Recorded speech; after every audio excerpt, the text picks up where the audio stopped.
Welcome back to my channel মেঘার দুনিয়া। তো তোমরা সবাই কেমন আছো? আশা করি ভালো আছো, সুস্থ আছো। আমরাও ভালো আছি। তো আজকের আমি তোমাদের সাথে শেয়ার করব একটা ইউনিক রেসিপি। ডিমের একই রকম রেসিপি খেতে খেতে একঘেয়েমি লাগছে, বোরিং লাগছে, তাহলে ফটাফট বানিয়ে ফেলো এই ইউনিক রেসিপিটা। মাথা নষ্ট করা, অবাক করা রেসিপি আমি তোমাদের সাথে শেয়ার করব। দুপুরের মেনুতে এরকম রেসিপি থাকলে যা মাছ মাংসর স্বাদকেও হার মানায়। আর এই রেসিপিটা বাচ্চা থেকে বড় সবাই পছন্দ করবে আর আঙুল চেটে পুটে খাবে। তো চলো স্টার্ট করে রেসিপিটা। তোমরা প্লিজ একটা লাইক দিয়ে দেখা স্টার্ট করো আর পুরো ভিডিওটা দেখতে থাকো। ফার্স্টেই এখানে দেখো একটা মশলা করে নেব। আমি মিক্সার জারে নিয়ে নিয়েছি কিছুটা পেঁয়াজ কুচি, দিয়ে দিলাম কয়েকটা কাঁচা লঙ্কা, দিয়ে দিলাম আদা রসুন আর দুটো টমেটো। এই সবগুলোকে খুব ভালো করে পেস্ট করে নেব। ব্যাস পেস্ট করা হয়ে গেছে। এই যে এরপর চলো, এরপর দেখো আমি দুটো আলু নিয়েছি। আলু দুটো কিন্তু একদম সিদ্ধ করা।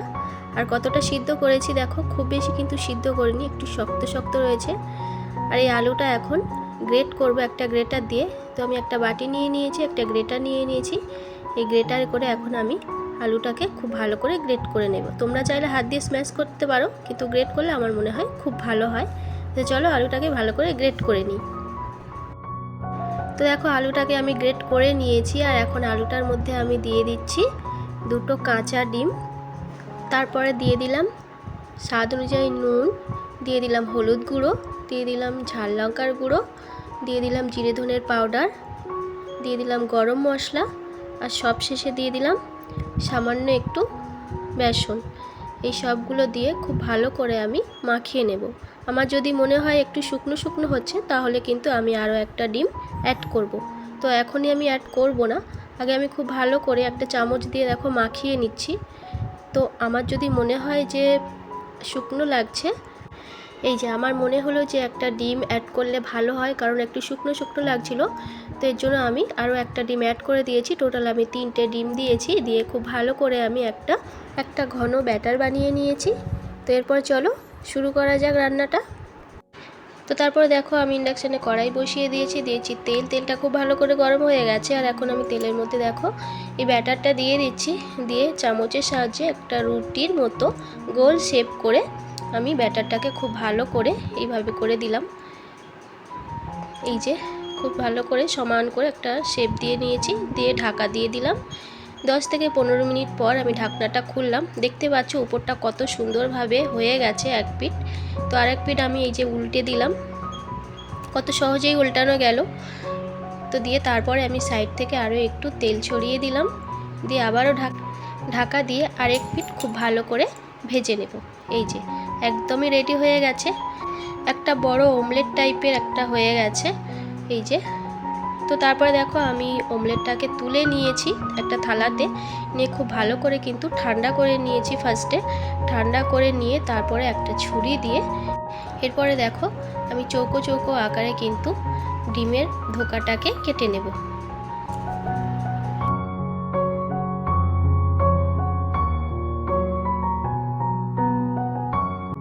তো দেখো পুরোটাই আমি কিন্তু কেটে নিয়েছি এরকম পিস পিস করে। আর থিকনেসটা কেমন হয়েছে দেখতেই পাচ্ছ। ব্যাস সব কাটা হয়ে গেছে। এখন আমি রান্নাটা স্টার্ট করব। আবারও আমি ওই একই কড়াইতে দিয়ে দিলাম কিছুটা তেল, অ্যাড করে দিয়ে তেলটা ভালো করে গরম করে নিয়েছি। নিয়ে তারপরে তেলের মধ্যে দিয়ে দিলাম কিছুটা গোটা জিরে। এই যে গোটা জিরেটা দিয়ে একটু নাড়াচাড়া করে নেব। এরপর তেলের মধ্যে দিয়ে দেব একটা তেজপাতা, আর দিয়ে দেব গোটা গরম মশলা, একটা এলাচ, দুটো লবঙ্গ আর একটুখানি দারুচিনি দিয়ে কয়েক সেকেন্ড একটু মশলাগুলো ভেজে নেব। ব্যাস এরপর আমি যে পেস্টটা করে রেখেছিলাম আদা রসুন পেঁয়াজ টমেটো, এই যে পেস্টটাকে আমি দিয়ে দেব।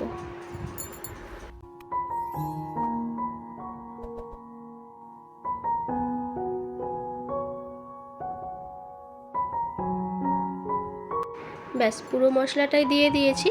দিয়ে খুব ভালো করে একটু কষিয়ে নেব যাতে কাঁচা স্মেলটা যাতে চলে যায়। এরপরে আমি অ্যাড করব টেস্ট অনুযায়ী নুন। তোমরা তোমাদের টেস্ট অনুযায়ী নুনটা দিয়ে দিও। আমি আমার টেস্ট অনুযায়ী নুনটা দিয়ে দিলাম। নুনটা দিয়ে খুব ভালো করে আবারও একটু কষিয়ে নেব।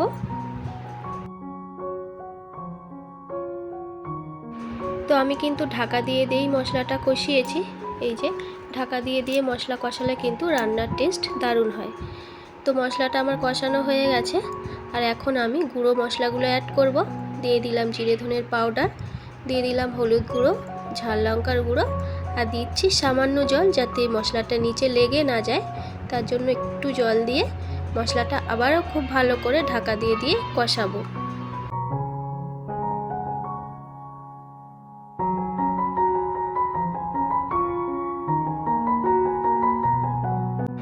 ব্যাস, মশলাটা আমার কষানো হয়ে গেছে একদম। আর এখন আমি দেখো জল দিয়ে দিলাম পরিমাণ মতো। এই যে জলটা দিয়ে আবারও একটু ঢাকা দিয়ে খুব ভালো করে ঝোলটা যখন ফুটে আসবে তখন কিন্তু আমি ডিমের ধোকাগুলো এর মধ্যে দিয়ে দেব। এই রান্নাটা কিন্তু যখন ডিম একই রকম রান্না খেতে খেতে আর ভালো লাগে না, ডিমের ঝোল, ঝাল, অমলেট এরকম খেতে খেতে যখন একঘেয়েমি লাগবে, তখন কিন্তু তোমরা এরকম ইউনিক একটা রেসিপি বানিয়ে খেয়ে দেখতে পারো। দুপুরের মেনুতে রাখতে পারো, দারুণ লাগে খেতে, আর টেস্টটা কিন্তু বদল হয়। তো ঝোলটা দেখো ফুটে গেছে। আর এখন আমি ডিমের ধোকাগুলো ঝোলের মধ্যে দিয়ে দেব। দিয়ে একটু ঢাকা দিয়ে খুব ভালো করে ফুটিয়ে নেব।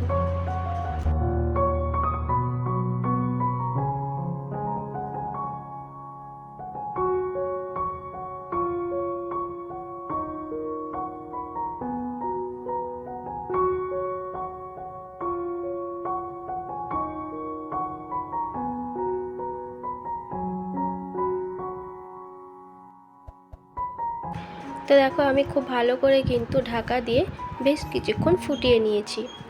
তো ঢাকনাটা খুলে এখন আমি দিয়ে দিচ্ছি গরম মশলা পাউডার। আর রান্নাটা কিন্তু অলমোস্ট হয়ে গেছে। গরম মশলা পাউডারটা দিয়ে আমি খুব ভালো করে আর একটু মিক্স করে দিলাম। আর খুব সুন্দর একটা সেন্ট বেরোচ্ছিল। তোমরা প্লিজ এরকম একটা রেসিপি কিন্তু অবশ্যই বানিয়ে খেয়ে দেখো, আশা করি ভালো লাগবে। রিকোয়েস্ট করলাম একবার হলেও কিন্তু বানিয়ে খেয়ে দেখো।